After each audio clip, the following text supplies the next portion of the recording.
Hi, classmates and tutora. We are going to see one of the most important places in Bogota. Her name is Monserrate. It is an iconic place in Bogota. Monserrate is a place where you can do sport. Many people go out running to Monserrate. Monserrate has a church on the top. Her name is Señor Caído de Monserrate. The church is very beautiful.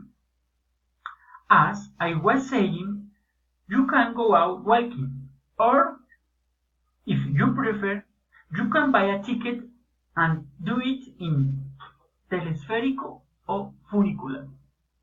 The cost is 2,100 pesos, 21,000 pesos colombianos.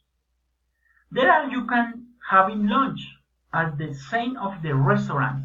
For example, Restaurante Casa San Isidro or Monserrate Parrilla.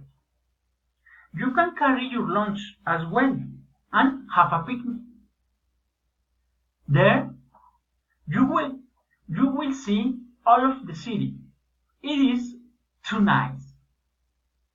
I hope you liked it this trip. Bye.